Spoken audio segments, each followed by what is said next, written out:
Title: Summary of The Art of Memory by Francis A. Yates. Introduction. The Art of Memory by Francis A. Yates explores the techniques and history of mnemonic practices in Western culture. Yates delves into the ancient art of memory, a practice of creating mental systems to aid in information recall. This summary will focus on the key points and supporting details, including relevant examples, that Yates presents in the book. Chapter 1, Ancient Mnemotechnics. Yates begins by tracing the origins of the art of memory to ancient societies such as Babylon, Egypt, and Greece. She highlights the use of physical objects and locations in mnemonic systems. For example, the Greek poet Simonides of Ceos developed the method of associating images with architectural spaces, allowing him to remember extensive amounts of information. Chapter 2, Classical Memory. This chapter focuses on the techniques developed by the Greeks and Romans. Yates describes the method of loci or places as a central mnemonic device, where individuals would mentally walk through a familiar space and place pieces of information in specific locations. She explores various mnemotechnic systems, including the famous Roman orator Cicero, who advocated visualization techniques to remember speeches. Chapter 3, The Place of Memory in Renaissance Magic.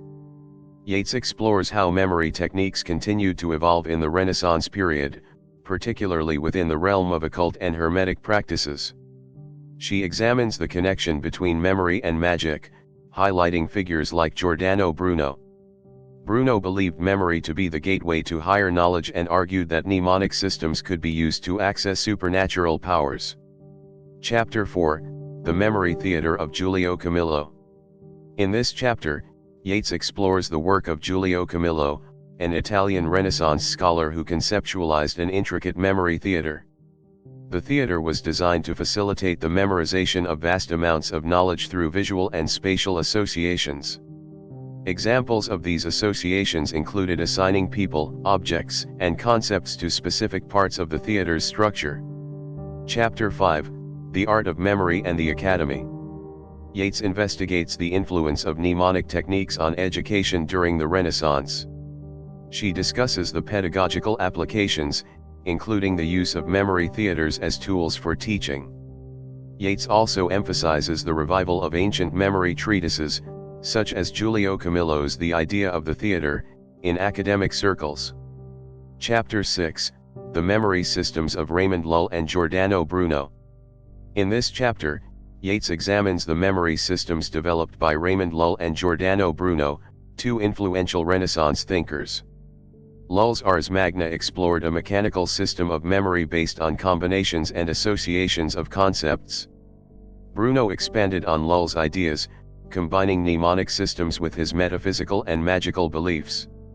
Chapter 7, The Mnemonics of the Kabbalah. Yates explores the influence of Jewish mystical practices, particularly the Kabbalah, on the art of memory. She emphasizes the role of visualization, Hebrew letters, and numerology as aids in memory techniques. The Kabbalah's integration with memory systems provided a spiritual dimension to mnemonic practices.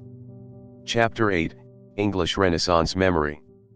Yates examines the English Renaissance and the works of influential figures such as Sir Thomas Smith and Robert Fludd. She highlights how the art of memory continued to be refined and applied in various fields such as rhetoric, religion, and philosophy. The chapter also explores the influence of memory techniques in Shakespeare's plays. Chapter 9, The Transition to a Modern Mnemotechnics. In the final chapter, Yates discusses the decline of memory techniques in Western culture and their replacement with more abstract written forms of knowledge storage. She explores the emergence of printing technology and its impact on memory practices. Yates argues that with the rise of written records, the art of memory lost its significance and was gradually forgotten. Conclusion.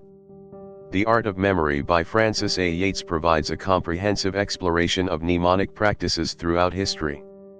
Yates elucidates the development of various memory techniques, from ancient civilizations to the Renaissance, showcasing their evolution in diverse cultural and intellectual contexts. The book emphasizes the significance of visualization, association, and spatial memory in cognitive processes, highlighting the profound impact these practices had on Western civilization.